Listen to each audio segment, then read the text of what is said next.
Apocalipse capítulo 15, o aviso aí, o início dos últimos flagelos, expectativa aí das 7 taças, que no capítulo 16 nós vamos ler amanhã. Apocalipse 15, vi no céu outro sinal grande e maravilhoso, 7 anjos que tinham os 7 últimos flagelos, pois com este se consumou a ira de Deus. Vi como que um mar de vidro misturado com fogo, e também os que venceram a besta, a sua imagem e o número do seu nome. Eles estavam em pé junto ao mar de vidro, tendo harpas que lhe foram dadas por Deus, e entoavam o cântico de Moisés, servo de Deus, e o cântico do Cordeiro, dizendo: grandes e admiráveis são as tuas obras, Senhor Deus Todo-Poderoso. Justos e verdadeiros são os teus caminhos, ó Rei das nações. Quem não temerá e não glorificará o teu nome, ó Senhor? Pois só tu és santo. Por isso todas as nações virão e se prostrarão diante de ti, porque os teus atos de justiça se fizeram manifestos. Depois destas coisas olhei, e abriu-se no céu o santuário do tabernáculo do testemunho. E os 7 anjos que tinham os 7 flagelos saíram do santuário, vestidos de linho puro e resplandecente, cingidos à altura do peito, com cintos de ouro. Então um dos 4 seres viventes deu aos 7 anjos 7 taças de ouro, cheias da ira de Deus, que vive para todo sempre. O santuário se encheu de fumaça da glória de Deus e do seu poder, e ninguém podia entrar no santuário, enquanto não se cumprissem os 7 flagelos dos 7 anjos. O Apocalipse 15 e 16 falam das taças da ira de Deus. Após as 7 trombetas, que simbolizam os avisos de Deus, ou os juízos iniciais de Deus. Quando fala de trombeta, fala de Deus avisando o juízo já começando, mas ainda com misericórdia. Há tempos em nossas vidas que nós percebemos, e na nação, e nas nações, nós percebemos manifestações de juízo de Deus, mas a misericórdia dele ainda operando, dando oportunidade às pessoas para se arrependerem. Deus, ele nos avisa para que a gente se arrependa. Quando você ouve o Evangelho é a boa notícia, que Jesus morreu em nosso lugar, creia em Jesus, é Deus nos dando oportunidade de arrependimento, de mudança de vida. Porém, irmãos, quando nós não ouvimos as trombetas de Deus, depois das trombetas vêm as taças da ira absoluta de Deus, sem misericórdia. Mas olhando para o Apocalipse 15, nós vamos ver em primeiro lugar que antes de João ver o juízo que virá sobre a terra, o juízo pleno, completo, ele vê a igreja na glória. João mais uma vez tem uma visão da igreja na glória. E aí você pode ver no versículo 12, ele fala: eu vi como um mar de vidro misturado com fogo, e os que venceram a besta, a sua imagem, o seu número, o seu nome, estavam em pé junto a esse mar de vidro, com harpas. Deus deu harpas nas mãos deles, e louvavam ao Senhor. O mar de vidro simbolizando aí a retidão, a transparência de Deus, aquele lugar onde a glória de Deus e a luz de Deus é absoluta. João vê os céus, e ele vê que todos aqueles que vencem o anticristo, que vencem o mundo, que vencem a Babilônia, que vencem a sua carnalidade, todos aqueles que permanecem em Jesus, estarão diante dele, diante da glória de Deus eternamente, estarão diante do Senhor eternamente. Então, antes de falar do juízo que virá, e lembre-se que o Apocalipse foi escrito inicialmente para a igreja do primeiro século, e também para a igreja em todos os séculos, o Espírito Santo está dando essa carta para mostrar para nós que vale a pena vencer todas as obras do diabo na nossa vida. Vale a pena viver para Deus, porque nós estaremos diante do Senhor, o adorando eternamente. Aleluia. Quem vencer, quem permanecer, quem perseverar, vai estar ali adorando ao Senhor. É muito interessante, né? O cântico que eles cantam. E aí vamos falar do segundo aspecto de Apocalipse 15. Além de João ver a igreja na glória, antes de João ouvir as blasfêmias dos homens, o capítulo 16 vai falar que os homens vão se tornar cada dia mais blasfemos quando o juízo de Deus vem. Antes de ouvir a blasfêmia, João ouve o cântico da igreja, dos lavados pelo sangue de Jesus.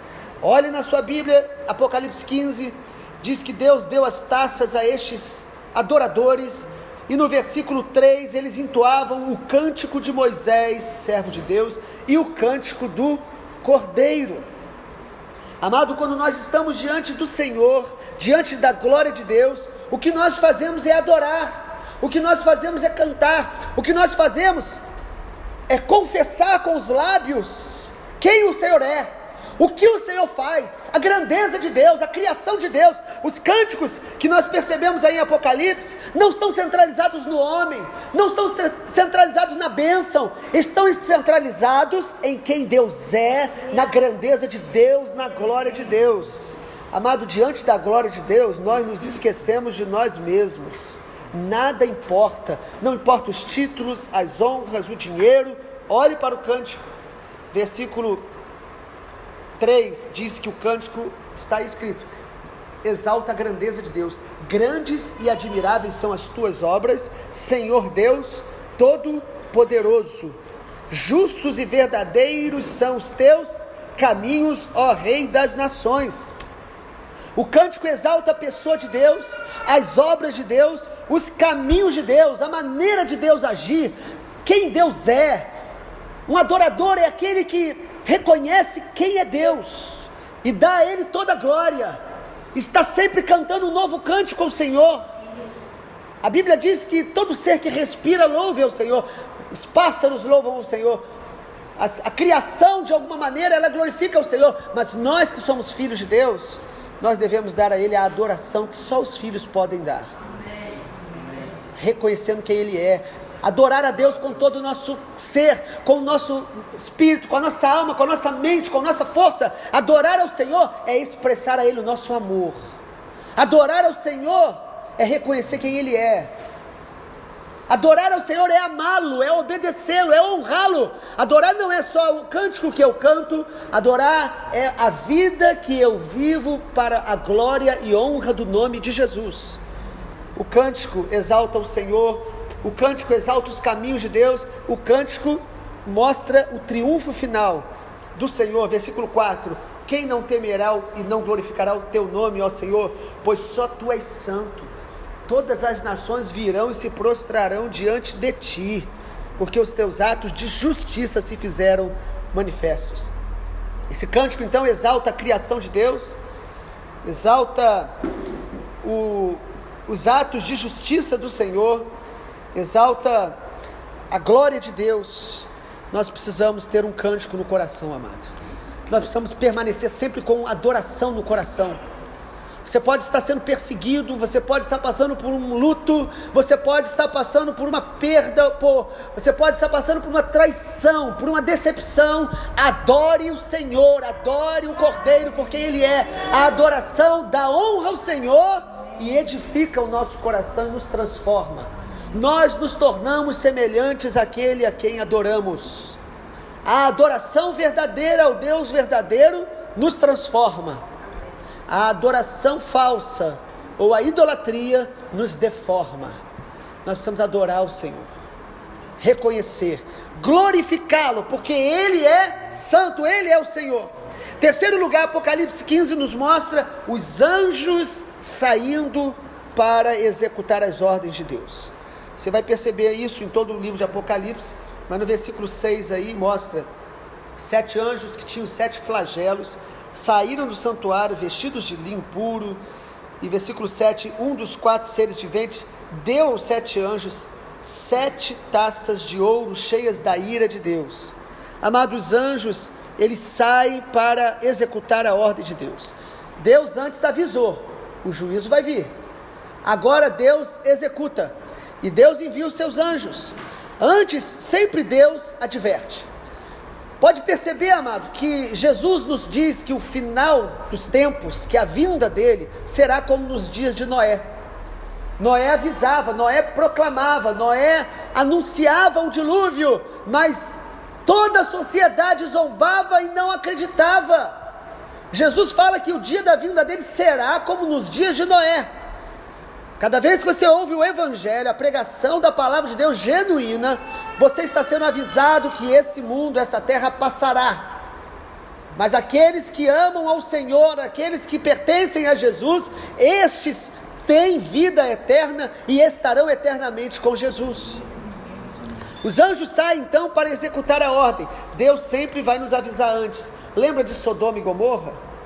Deus enviou anjos. Os anjos foram lá, visitaram a cidade, e os homens não apenas blasfemaram, como até mesmo pensaram em abusar dos anjos. Amado, o nível de iniquidade, quando ele vai crescendo numa sociedade, Deus está agindo, os anjos estão trabalhando, mas as pessoas que não querem se arrepender, continuam endurecidas, continuam com o coração fechado, arrumando um argumento para não se render a Jesus. Começam a culpar as igrejas, ou falsos pastores, ou algum tipo de decepção que passou, para viver uma vida longe de uma comunhão viva com Deus e com o corpo de Cristo. Tudo isso é engano. A Bíblia diz que no final dos tempos será assim. Jesus diz que será como nos dias de Noé, que os homens casavam, davam-se em casamento, comiam e bebiam, e de repente virá a destruição. Jesus não está falando ali, nesse caso, no Evangelho de Lucas, e em Mateus também, quando Jesus fala dos dias da sua vinda, apenas de pecados grosseiros que nós conhecemos e vemos que a sociedade tem praticado. Jesus também fala de um estilo de vida onde o reino de Deus não é prioridade, onde as pessoas vivem apenas pensando em prazeres que Deus até permite termos, mas que perdem a visão de que o mais importante na vida é viver para a glória de Deus. Você sabe qual é o desejo de Deus para você e para mim? Que vivamos uma vida intensa para Deus e na sabedoria do Senhor em tudo o que a gente faz. Esse é o propósito de Deus, amar ao Senhor. Mas os anjos saem agora para executar o juízo. O juízo veio sobre a geração de Noé, o juízo veio sobre Sodoma e Gomorra, o juízo veio nos tempos de Jeremias, através do cativeiro babilônico sobre Israel, o juízo veio no primeiro século sobre os judeus que rejeitaram o Messias. O juízo está prestes a vir sobre a terra. Não espere para ver.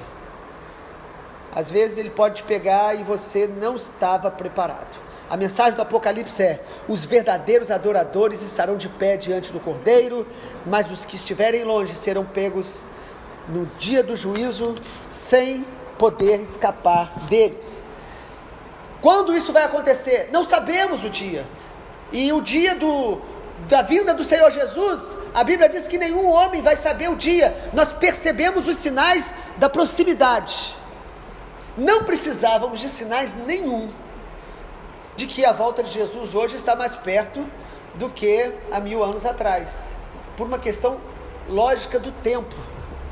Mas nós estamos vendo todos os sinais pertinho da gente, e a internet e a televisão hoje deixam claro que tudo está acontecendo, e pode acontecer rapidamente o que a gente está esperando. Mas e a nossa postura? O mais importante não é saber o que vai acontecer, o mais importante é estar cheio do Espírito Santo em todo o tempo, fazendo a vontade de Deus. E em último lugar, o Apocalipse 15 também nos mostra que as 7 taças do juízo de Deus serão muito semelhantes às pragas, às 10 pragas do Egito.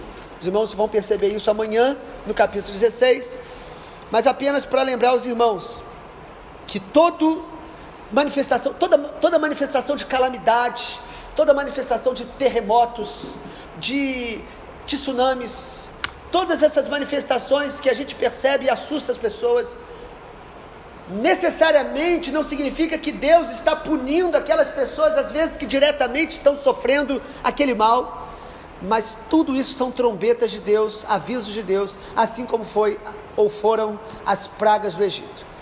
É interessante que Deus enviou as pragas no Egito para de alguma maneira despertar Faraó, e nem assim o coração do homem se amolecia.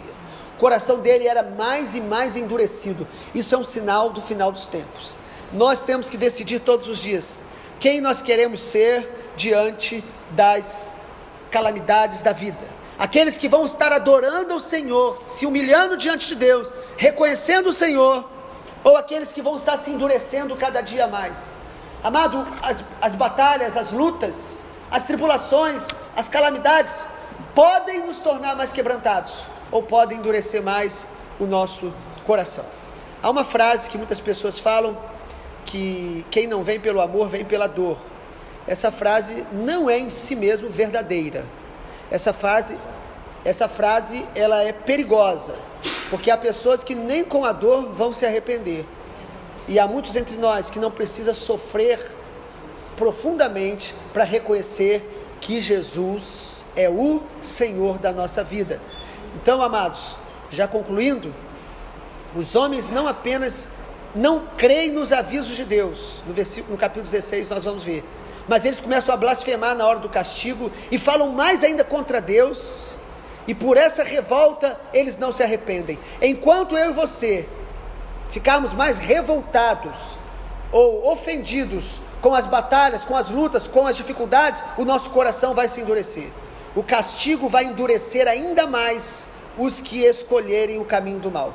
Mas as tribulações, as nossas dores, alguns irmãos nossos que estão batalhando com enfermidades, podem nos tornar ainda mais quebrantados, mais mansos, mais dependentes de Deus, mais humildes diante do Senhor.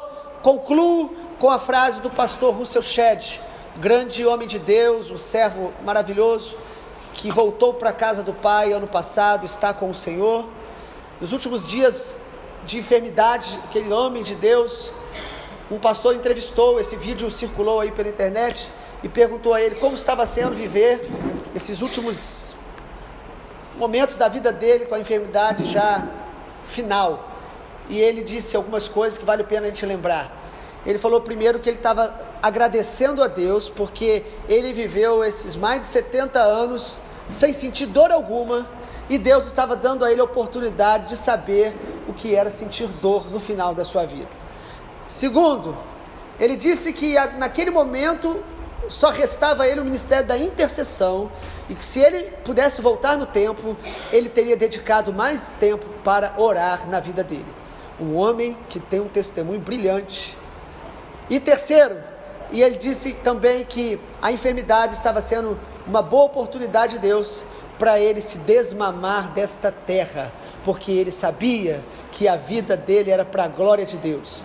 Esse homem que a filha dele diz até hoje, que sabe, ela diz até hoje, eu sei que meu pai é pecador, porque a Bíblia diz que todos os homens pecaram, mas eu não sei falar uma coisa que desabone o testemunho do meu pai. Que o Senhor Jesus nos abençoe. Ore comigo. Pai, eu te agradeço porque a tua palavra nos inspira, a tua palavra desperta em nós temor, a tua palavra nos lembra que viemos do Senhor e voltaremos para o Senhor. A tua palavra nos lembra que tu és Deus de misericórdia, por isso nos dá oportunidade e aviso. Mas o Senhor é um Deus justo, e justos são os seus caminhos, e o juízo virá sobre a terra no dia da vinda do Senhor. Eu oro nesta manhã para que cada um que ouve essa palavra, todos nós, possamos estar cada dia mais tementes, quebrantados, amando a tua presença, fazendo a tua vontade, amando o Senhor intensamente, nos santificando para o dia da vinda do Senhor não nos pegar desprevenido, e que cada tribulação, cada manifestação de juízo sobre a terra não nos endureça, mas nos quebrante e nos torne cada dia mais semelhantes a Jesus, em nome de Jesus, amém.